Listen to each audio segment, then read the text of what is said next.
The discovery that changed everything.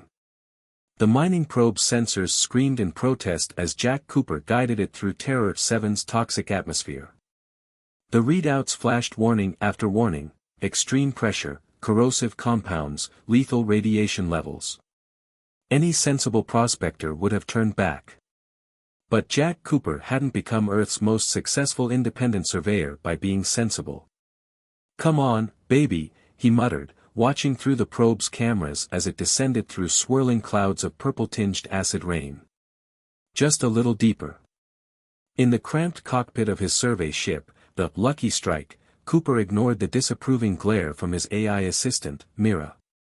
She'd spent the last hour listing all the reasons why landing on Terror 7 was suicide. The atmosphere would dissolve standard equipment in minutes. The gravity would crush unprotected structures. The local wildlife made Earth's most dangerous predators look like house pets. But Cooper had spotted something in the preliminary scans that made all those risks worthwhile. Something that made his decades of experience tingle with excitement. "Jack," Mira's holographic form flickered with concern, "the probe's outer shell integrity is already down to 83%. We need to recall it before." "Look."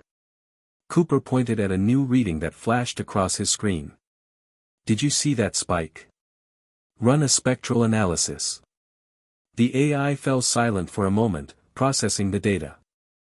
When she spoke again, her voice carried a note of disbelief. "That's impossible. These readings suggest concentrations of quantum crystals far beyond anything in our database." Cooper grinned, his weathered face creasing with triumph. "Not impossible, Mira. Just unprecedented. And there's more." He adjusted the probe's sensors, revealing layer after layer of mineral deposits that shouldn't exist in such proximity. Dark matter deposits, rare earth elements, and something else, something I've never seen before. The probe shuddered, its protection systems failing under the planet's brutal conditions. Cooper quickly initiated the return sequence, but not before downloading every scrap of data it had collected. As the damaged probe limped back to the ship, he was already planning his next move. "Jack," Mira's voice was uncharacteristically hesitant, "you know what claiming this discovery means, don't you? The Galactic Mining Rights Council, they'll laugh us out of the chamber. No human has ever successfully claimed a Class 4 heavy gravity world. The technology required to mine it safely is centuries beyond our capabilities." Cooper started composing his claim report, his fingers flying over the holographic keyboard. "They said the same thing about Venus, didn't they? Said humans would never establish permanent bases there. Now look at it, 3 million colonists and the solar system's largest lithium extraction facility." "This is different," Mira protested. "Terror 7 makes Venus look like a resort planet. The Cryons tried to survey it last year. They lost an entire team, and their environmental suits are far more advanced than anything we have." "Exactly."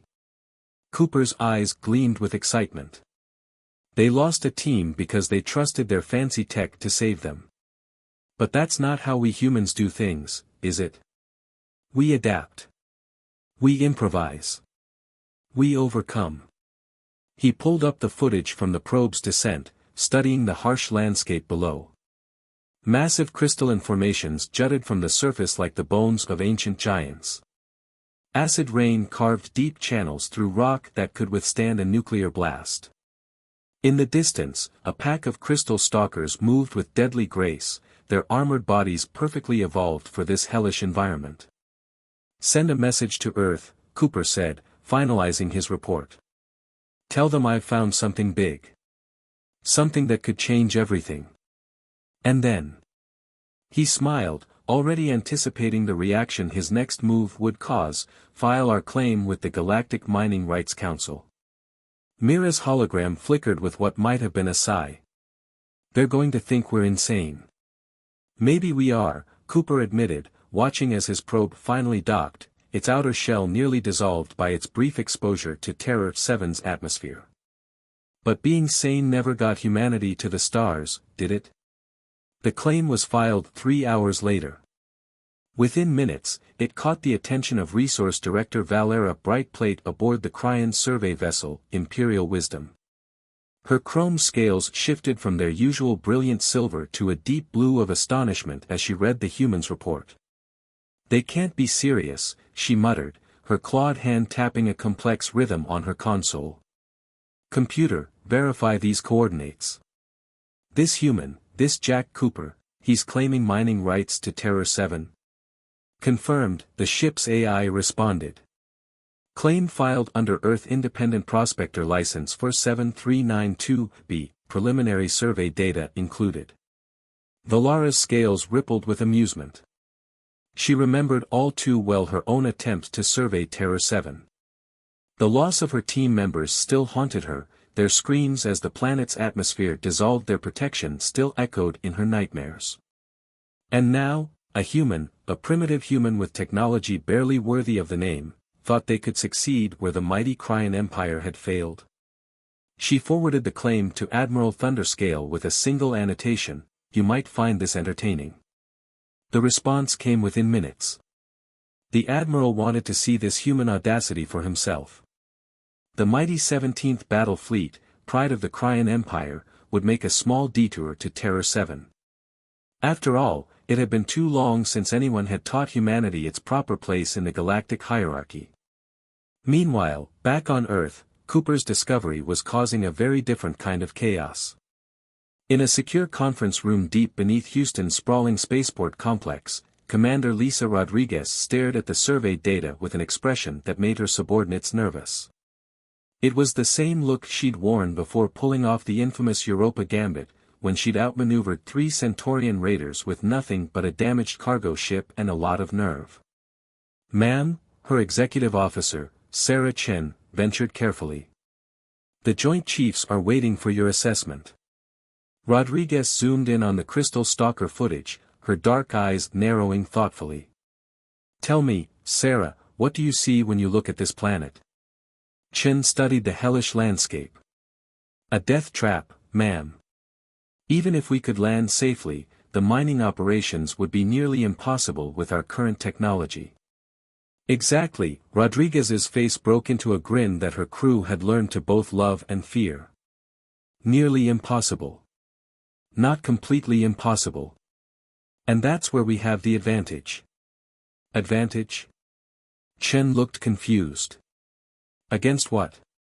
Rodriguez pulled up another file, this one showing the massive Crion warship that had been spotted leaving their territory. "Against them.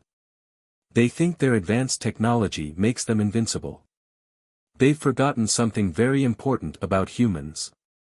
"What's that, ma'am?" The commander's grin widened. "We do our best work when someone tells us something's impossible. Get me a secure line to Cooper. Tell him I want everything he knows about those crystal stalkers." "And Sarah?" "Yes, ma'am. Start collecting every mining probe we can modify, every piece of equipment we can adapt, and every crazy idea our engineers can come up with. We're about to teach the galaxy a lesson about human ingenuity." As her officers scrambled to comply, Rodriguez turned back to the image of Terror 7, its 3 moons casting long shadows across its poisonous surface. "Come and see how primitive we are," she whispered, already forming plans within plans. "We'll give you a show you'll never forget." The next few weeks saw a flurry of activity that would have baffled any alien observer. While the Crion fleet approached with all the pomp and ceremony of an inevitable victory, humanity prepared in its own unique way. Mining probes were gutted and repurposed. Environmental suits were modified with seemingly primitive but effective additions. And in secret facilities across Earth, soldiers trained for combat in crushing gravity using methods that would have made any advanced species cringe. Cooper, now working directly with Rodriguez, spent countless hours analyzing every scrap of data about Terror 7's hostile environment. Each failed attempt, each destroyed piece of equipment, taught them something new. While the Cryons relied on their advanced technology to protect them, humanity learned to work with the planet's deadly nature. "It's like programming," Cooper explained to Rodriguez during one late-night strategy session. The Cryons tried to force their way through the planet's defenses. We're finding the back doors, the exploits in the system. Rodriguez nodded, understanding perfectly. It was the same principle that had helped humanity survive its first contact with alien civilizations. While other species had evolved with their technology, humans had evolved to adapt, to find unconventional solutions to impossible problems. As the deadline approached, Rodriguez gathered her small fleet. 37 ships, each modified far beyond their original specifications. Their crews were volunteers, drawn from the ranks of those crazy enough to believe they could stand against the might of the Crion Empire. They'll be expecting us to either run or die gloriously, she told her captains during their final briefing. We're going to disappoint them on both counts. Remember your training, trust your instincts, and most importantly. She smiled that dangerous smile again, have fun. That always confuses them. The stage was set. Humanity's most ambitious gambit was about to begin. And in the grand amphitheater of the University of Centa Prime, 200 years later, Professor Zero's skin would shift to deep blue as he prepared to tell his students what happened next. The science of defiance. Admiral Thunderscale's flagship, Supreme Dominance, emerged from hyperspace in a blaze of crystalline energy, its chrome hull reflecting the light of Terror 7's 3 moons. The Admiral stood on his command deck, scales gleaming with anticipation as he surveyed the primitive human vessels scattered before him. Their ships looked like they'd been cobbled together from spare parts, which, unknown to him, was exactly what Rodriguez had done. Signal the human fleet, he commanded, his voice carrying the weight of 12,000 ships behind it. Inform them they have exactly 24 Earth hours to evacuate this system. On board the Persistence, Commander Rodriguez received the transmission with an expression that made her crew exchange knowing glances. It was the same look she'd worn during the Titan blockade, just before she'd turned a mining accident into an advantage that scattered the pirate fleet. Send them our response, she ordered, her voice calm but carrying an undercurrent of anticipation. Just those 6 words we discussed. Her communications officer tried to suppress a grin as she transmitted, "Come and take it, you shiny lizards." The response was calculated to enrage, and it succeeded perfectly. Admiral Thunderscale's scales shifted from their usual chrome to a deep red of fury. "These primitives dare," he snarled. "Deploy the fleet in crescent of dominance formation. Let's show them what real power looks like." But Rodriguez had spent weeks studying Crion battle tactics. Their formations, while impressive, were designed for fighting enemies who played by the same rules they did. Humanity had never been good at following rules. "Execute Operation Mosquito," she commanded. "And remember, they're expecting a battle. We're going to give them a circus." Her fleet split apart like mercury dropped on a hot plate, each ship taking its predetermined course. The Crion tactical computers, programmed for grand fleet engagements, began throwing up error messages as they tried to predict the human strategy. "What are they doing?" Thunderscale demanded as the human ships darted between his vessels, their movement patterns seeming random but somehow always placing them exactly where his gunners couldn't get a clean shot. On the bridge of her ship, a retrofitted mining vessel now bristling with improvised weapons, Captain Sarah Chen watched her sensor displays with satisfaction. The massive Crion warships, designed for long-range bombardment and impressive displays of force, were struggling to track her nimble vessel. "Like swatting flies with a cathedral," she muttered, remembering Rodriguez's briefing. "The bigger they are, the harder they have to work not to hit themselves." Meanwhile, deep beneath Terror 7's toxic surface, another part of Rodriguez's plan was unfolding. Jack Cooper, sealed inside an environmental suit that looked more like a patchwork quilt than advanced technology, was making a discovery that would change everything. "Commander," his voice crackled through the interference. "Remember how I said the crystal stalkers were perfectly evolved for this environment? I was wrong. They didn't evolve, they were engineered." Rodriguez, even in the middle of coordinating her fleet's elaborate dance, felt her pulse quicken. "Explain." Cooper's suit cameras showed massive underground chambers, their walls lined with technology far more advanced than anything humanity had ever seen. This planet, it's not just a mining opportunity. It's a laboratory. Someone was using it to develop life forms that could survive in extreme conditions. The crystal stalkers, they're not native species, they're prototypes. This information changed everything. The mineral wealth wasn't just valuable, it was evidence. Evidence of something the Cryons either didn't know about or didn't want anyone else to find. Send everything you found to Dr. Elena Santos at the Xenobiology lab, Rodriguez ordered. And Jack. Be careful down there. If what you're saying is true, we're not just fighting for mining rights anymore. The battle above continued to unfold like no engagement in galactic history. Human ships, using modified mining probes as impromptu weapons, targeted the Crion vessel's sensor arrays and communication dishes. Each strike was precisely calculated to cause confusion rather than destruction. Status report. Thunderscale bellowed as another section of his fleet descended into chaos. Admiral, his tactical officer's scales had turned a pale gray of confusion. The humans, they're not trying to destroy our ships. They're playing with us. It was true. Rodriguez had turned the entire engagement into a demonstration of human adaptability. Her ships darted through the Crion formation like fish through a coral reef, each movement calculated to maximize confusion and minimize actual damage. But while the space battle commanded everyone's attention, the real action was happening on Terror 7's surface. Cooper, following the ancient tunnels deeper into the planet's crust, was piecing together a story that would shake the foundations of galactic society. These chambers, he reported, his voice filled with wonder, they're not just labs. They're part of a facility that extends throughout the entire planet. The mineral deposits we detected?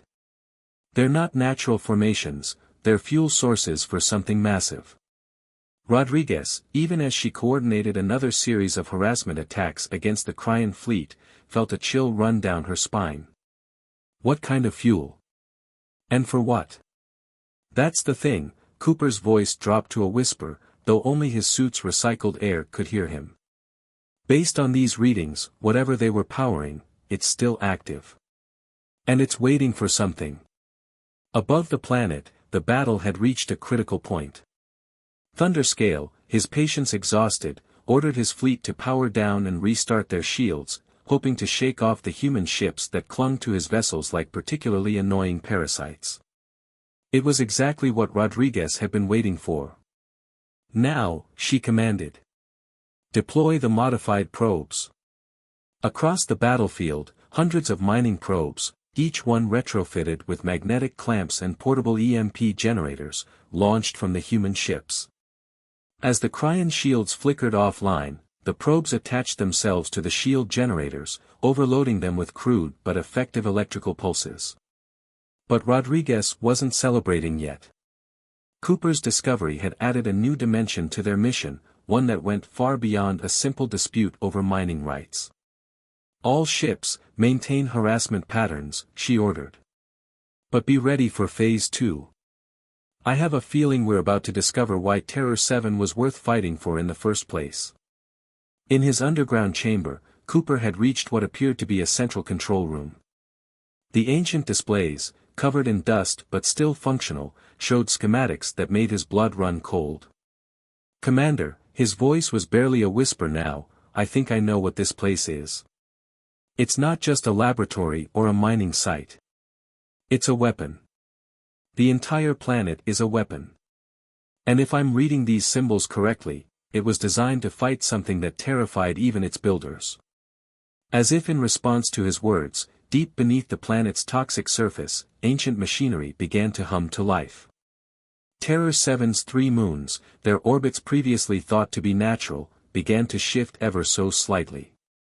The real battle for Terror 7 was about to begin, and neither the humans or the Cryons were prepared for what would emerge from the planet's ancient depths. Ghosts of the Ancients. Deep beneath Terror 7's surface, Jack Cooper stared at holographic displays that hadn't been activated in millennia. The ancient control room hummed with increasing power, responding to his presence in ways he couldn't understand. Symbols scrolled across the screens, automatically translating themselves into different languages, including, surprisingly, Earth Standard. "Commander," he transmitted, his voice steady despite his racing heart, "I'm looking at what appears to be a historical record. The species that built this, they called themselves the predecessors. And they built Terror 7 as both a fortress and a last resort." Above the planet, Commander Rodriguez divided her attention between Cooper's transmission and the ongoing battle. Her fleet continued their elaborate dance around the Crion ships, but now she understood they were playing with forces far beyond a simple territorial dispute. "Last resort against what, Jack?" Before Cooper could answer, the entire planet shuddered. The 3 moons, previously thought to be natural satellites, began moving in perfect synchronization. Their surfaces cracked, revealing metallic structures beneath the rocky exteriors. On the bridge of the Supreme Dominance, Admiral Thunderscale forgot his rage at the humans as his sensors registered power readings that shouldn't have been possible. "What in the name of the Empire is happening?" he demanded, his scales shifting to the pale yellow of uncertainty. In the ancient control room, Cooper watched in awe as the facility's systems continued to activate. "The predecessors," he explained, reading the scrolling text, "they weren't just advanced, they were preparing for something. Something they called the Devourers. According to these records, they were a species that consumed entire civilizations, not just physically but, temporally." Rodriguez felt a chill despite her ship's regulated temperature. "Temporally? They didn't just destroy worlds, Commander. They erased them from history itself. The predecessors built places like Terror 7 as temporal anchors, points in spacetime that couldn't be altered or erased. The implications were staggering. The mineral wealth that had drawn both humans and Cryons to Terror 7 wasn't natural at all, it was the byproduct of technology designed to resist the manipulation of time itself. In orbit, the 3 moons completed their realignment. Energy beams connected them, forming a perfect triangle around the planet. The Crion fleet, their shields still disabled by the humans' improvised EMPs, found themselves caught in gravitational fields that defied their understanding of physics. "All ships, maintain position," Rodriguez ordered, seeing an opportunity in the chaos. "Use the gravitational distortions to your advantage. Remember your zero-G training." Her crews, trained to adapt to impossible situations, responded brilliantly. While the massive Crion warships struggled against the strange forces, the smaller human vessels rode the gravitational waves like surfers on Earth's oceans. But Cooper's next transmission changed everything again. "Commander, there's something else. The facility, it's not just responding to my presence. It's scanning me. And I think it's found what it was waiting for." The ancient displays filled with new information, comparing human DNA sequences to stored templates. "The predecessors," Cooper continued, his voice filled with wonder, "they didn't just disappear. They seeded worlds across the galaxy with their genetic material, hiding it in primitive species that showed potential. Species that might one day be ready to inherit their legacy." "Are you saying?" Rodriguez began. "Yes. Humans, we're their descendants. Or at least, one branch of their descendants. We don't have their technology or their knowledge, but we have something they engineered into our very DNA, the ability to adapt, to solve problems in ways that defy conventional logic." In orbit, the situation had evolved beyond a simple battle. The Crion fleet, caught in the ancient facility's gravitational web, was being systematically scanned by energy beams from the 3 moons. Admiral Thunderscale watched in horror as his ship's most advanced systems were analyzed and dismissed as irrelevant by forces he couldn't comprehend. "Signal the human commander," he ordered, his pride forgotten in the face of this new development. "Tell them." But before he could finish, Terror 7's surface began to transform. The toxic atmosphere, which had proved so hostile to all previous visitors, started to shift its composition. The crystalline formations that had puzzled surveyors revealed themselves as massive energy conduits, channeling power from the planet's core to its surface. Cooper, still in the control center, watched as new displays activated. "Commander, the facility is implementing some kind of protocol. It's calling it the Inheritance Protocol. And, it's asking for authorization. Human authorization." Rodriguez understood the significance immediately. This wasn't just about mining rights or military victory anymore. This was about humanity's place in the galaxy, and perhaps, its responsibility to face threats that its ancestors had fought eons ago. "Jack," she said, her voice carrying the weight of command, "whatever happens next, remember, we're not just fighting for Earth anymore. We're fighting for everyone, including the Cryons." As if in response to her words, new readings appeared on every ship's sensors. Something was emerging from hyperspace, something massive. The predecessor's ancient warning system had detected a threat, and Terror 7 was preparing to fulfill its original purpose. "Commander," Cooper's voice was urgent now, "I'm seeing references to something called the Final Protocol. According to these records, it was only to be activated if the Devourers returned. And these readings, they match the warning signatures exactly." The battle between humans and Cryons suddenly seemed insignificant. In the face of an ancient terror returning to the galaxy, old rivalries would have to be set aside. But first, Rodriguez had to convince Admiral Thunderscale that humanity's primitive approach might be exactly what they needed to survive what was coming. "Open a channel to the Supreme Dominance," she ordered. "Tell the Admiral, tell him we know what his sensors are detecting, and we know why Terror 7 was worth fighting for. Ask him if he's ready to learn why the most advanced species in galactic history chose humanity as their heirs." As her message was transmitted, the three moons completed their alignment. Terror 7's surface crackled with energy that made both human and Cryon sensors scream in protest. And deep beneath the surface, Jack Cooper placed his hand on an ancient console that had waited millennia for the return of its creator's descendants. The real battle for survival was about to begin. When past meets present. The hyperspace rupture bloomed like a dark flower against the starfield, its edges writhing with temporal distortions that made reality itself shudder. Admiral Thunderscale's scales shifted to ash-white as his sensors tried and failed to categorize what they were seeing. "Impossible," he whispered, watching as something emerged from the breach, a vessel that seemed to exist in multiple dimensions simultaneously, its surface a void that hurt to look at directly. On the Persistence, Commander Rodriguez received Cooper's urgent transmission. "The facility's archives are clear," Cooper's voice crackled with static. "That's a Devourer worldship. The predecessors fought an entire war against these things. They don't just destroy planets, they consume their entire timelines, erasing them from existence itself." Rodriguez watched as her tactical display tried to make sense of the massive vessel. It was like looking at a hole in space, a negative image that denied the basic laws of physics. "Jack, please tell me that facility of yours has some way to fight that thing." "Yes and no," Cooper replied, his fingers dancing across ancient controls that responded to his DNA. "Terror 7 isn't just a fortress, it's a temporal anchor point. The predecessors built it as part of a galaxy-wide defense network.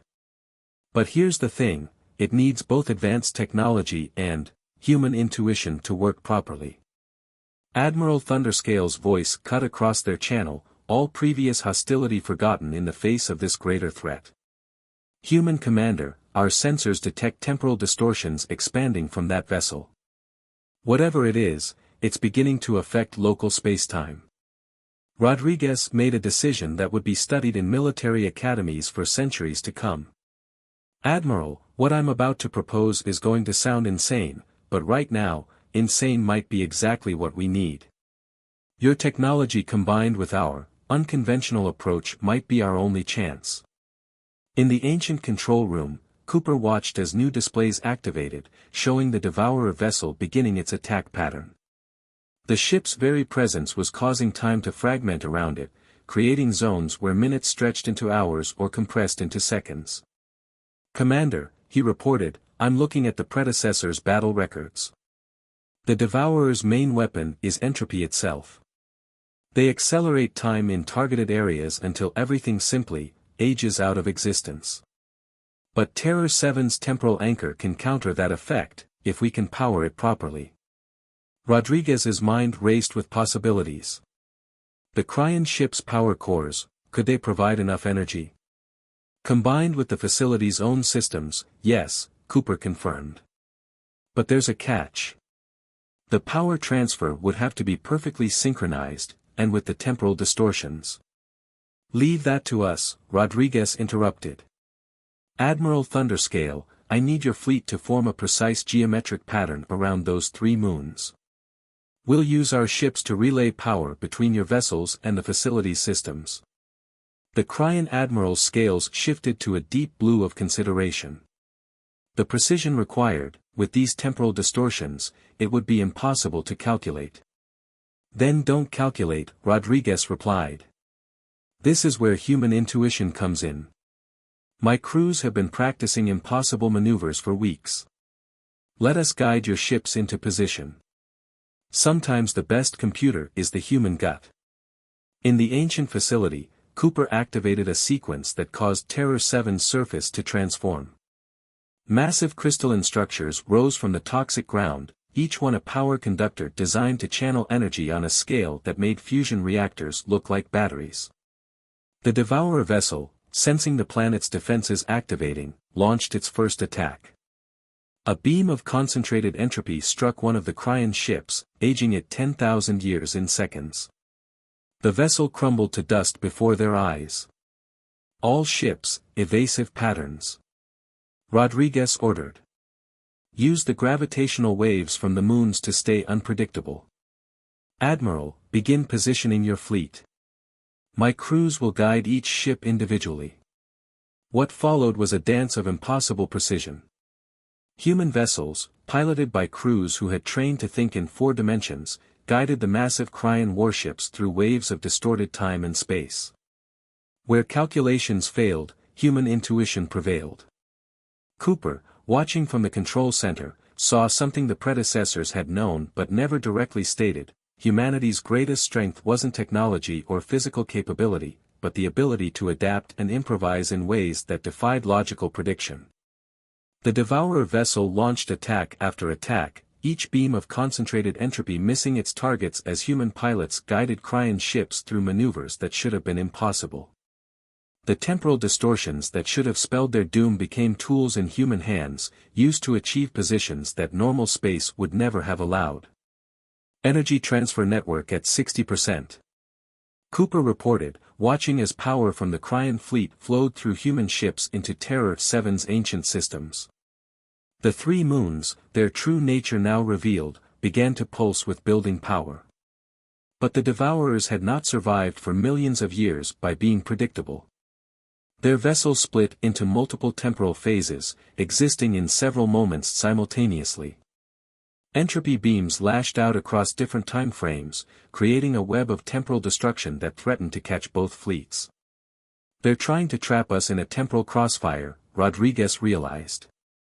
Admiral, on my mark, I need every ship in your fleet to fire their main weapons, not at the enemy, but at precise coordinates my crews will provide.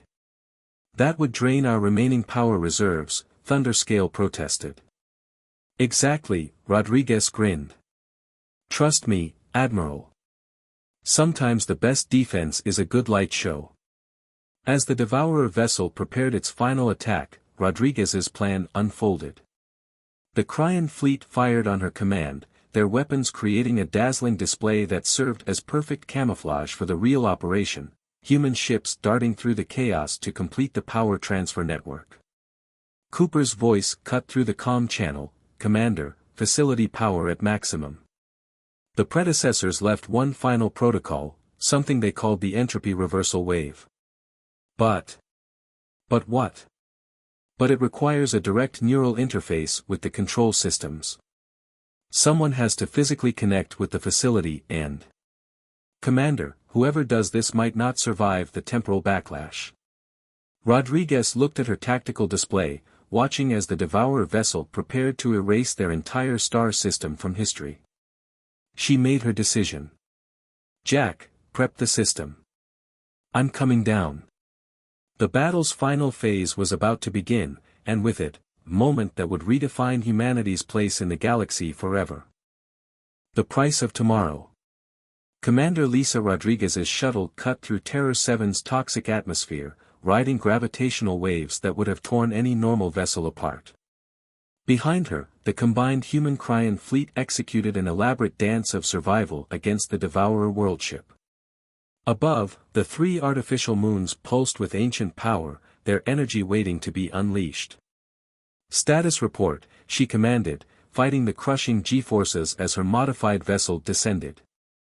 "The Devourer vessel is attempting to establish temporal lock," Sarah Chen reported from the Persistence. "It's trying to create a causality loop that would trap our fleet in a repeating moment of time." Admiral Thunderscale's voice joined the channel. "My ships cannot maintain formation much longer, Commander. These temporal distortions are affecting our core systems." Rodriguez smiled grimly. "They're not supposed to maintain formation, Admiral. Chaos is our ally right now. Keep them guessing, keep them adapting. That's what humans do best, and today, that's what you need to do too." In the ancient control center, Jack Cooper worked frantically to prepare the neural interface system. The predecessor's final protocol was never meant to be a weapon of destruction, but rather a reset button for reality itself, a way to preserve existence when time itself turned hostile. "Commander," he transmitted, "I've decoded more of the facility's records. The predecessors, they didn't just choose humanity by chance. They saw something in our species that they'd lost in their own evolution. While they pursued technological perfection, they lost the ability to adapt, to change, to evolve." Rodriguez's shuttle landed with a bone-jarring thud. "They lost their humanity," she concluded, racing through the facility's corridors in her modified environmental suit. "That's why they seeded their DNA into primitive species across the galaxy. They were trying to preserve what they'd lost." Above, the battle reached new levels of impossibility. The Devourer worldship, frustrated by the fleet's unpredictable movements, began targeting Terror 7 directly. Beams of concentrated entropy struck the planet's surface, aging entire continents millions of years in seconds. But the temporal anchor held. The predecessors had built their fortress well, designing it to exist outside normal time flow. Each attack simply revealed more of the planet's true nature, a massive machine designed to preserve reality itself. Rodriguez reached the control center, her suit's sensors screaming warnings about the temporal distortions surrounding them. Cooper met her at the neural interface chamber, his face grave behind his visor. "The interface, it wasn't designed for our level of consciousness," he warned. "Connecting with the facility's systems will flood your mind with millions of years of accumulated data. No one was meant to survive this." Rodriguez removed her helmet, the facility's ancient environmental systems protecting her from the toxic atmosphere. "No one except the descendants they chose," she corrected. "They built all this, prepared all this, for exactly this moment. We're not just fighting for ourselves anymore, Jack. We're fighting for every species that will ever exist." In orbit, Admiral Thunderscale watched in awe as the human ships executed maneuvers that his tactical computers insisted were impossible. They weren't just surviving the temporal distortions, they were using them, turning the Devourer's own weapons against them. "Remarkable," he whispered, his scales shifting to a color of deep respect. "All this time, we thought them primitive." Rodriguez stepped into the neural interface chamber. Ancient machinery hummed to life, recognizing the DNA of its creators' chosen inheritors. As crystalline connectors descended from the ceiling, she felt a moment of perfect clarity. "Jack," she commanded, "the moment I'm connected, transmit these coordinates to both fleets. Admiral Thunderscale, when you receive them, I need every ship you have to fire everything they've got at those exact points in space." "That would completely drain our remaining power," the Admiral protested. "Trust me," Rodriguez smiled. Sometimes the best solutions are the simplest ones. The neural interface activated, and Lisa Rodriguez's consciousness expanded across millions of years of stored knowledge. She saw the predecessors rise and fall, their battles against the Devourers, their desperate plan to preserve their legacy through species like humanity. Most importantly, she saw exactly why they had chosen Earth's primitive inhabitants as their heirs. In that moment of connection, she understood that humanity's greatest strength wasn't technology or physical prowess, but something far more fundamental, the ability to embrace chaos, to find patterns in randomness, to turn weakness into strength. The coordinates transmitted. Both fleets fired simultaneously, their combined energy creating a complex geometric pattern in space. The Devourer worldship, expecting another attack, prepared its temporal defenses. But this was no attack. The energy pattern, guided by Rodriguez's enhanced consciousness, created a resonance frequency that matched Terror 7's temporal anchor. The three artificial moons aligned perfectly, their ancient machinery reaching full power for the first time in millions of years. Now, Rodriguez commanded, her voice echoing with the knowledge of ages. Entropy reversal wave, initiated. Terror 7's surface erupted with blinding light. The energy pattern created by the fleet's combined fire acted as a lens, focusing and amplifying the temporal anchor's power. A wave of anti-entropy exploded outward, catching the Devourer worldship in its embrace. The effect was beyond spectacular. The wave didn't just stop the entropy weapons, it reversed their effects. The Devourer vessel, trapped in its own temporal manipulations, began to experience all of its possible timelines simultaneously. Past, present, and future collapsed into a singular point of existence. In the neural interface chamber, Rodriguez felt her consciousness straining against the vast flow of information and power. The predecessor's knowledge showed her one final truth, the price of victory. Admiral Thunderscale, she transmitted, her voice steady despite the pain. The Devourers are about to experience every moment of their existence at once. When that happens, I need your fleet to do exactly what my ships show you. No calculations, no computers. Just follow their lead. The Devourer worldship writhed in spacetime, its form twisting as millions of years of existence compressed into a single instant. The human fleet, moving with impossible precision, guided the Crion ships through a series of maneuvers that created a gravitational lens effect. The three artificial moons fired their combined energy through this lens, focusing all of Terror 7's power into a single point. The Devourer vessel, caught between temporal collapse and the concentrated force of the temporal anchor, faced the ultimate contradiction, a moment of infinite time compressed to zero. In that final instant, as reality itself held its breath, Rodriguez activated the predecessor's last protocol.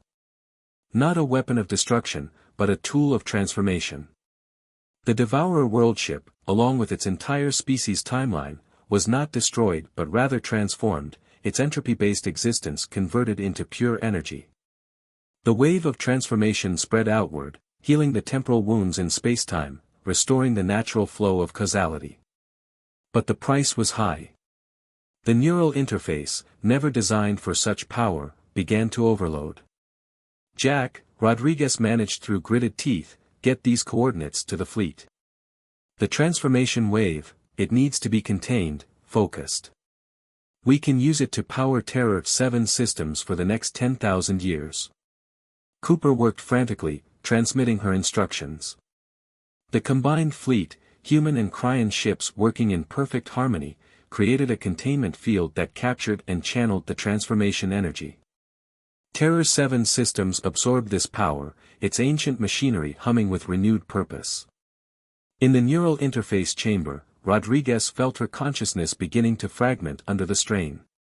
But she saw something else too, a gift left by the predecessors, a way to preserve not just her knowledge but her very essence within Terror 7 systems.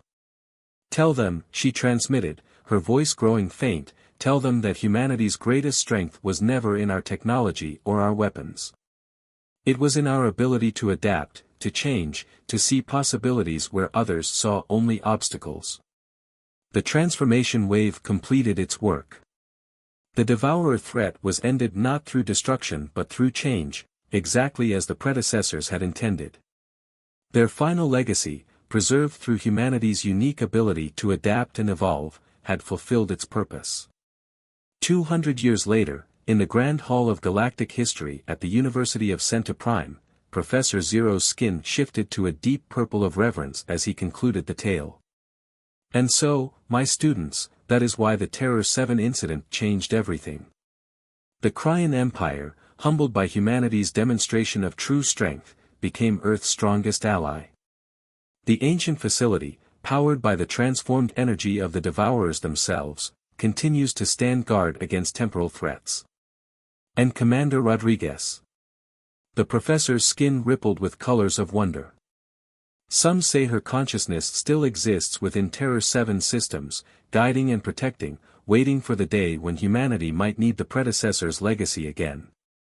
But her final message, transmitted through Jack Cooper, remains the most important lesson of all: true advancement comes not from technology alone, but from the courage to adapt, to change, and to see beyond the obvious. And that, my dear students, is why we now call Terror 7 by its new name, Hope's Anchor.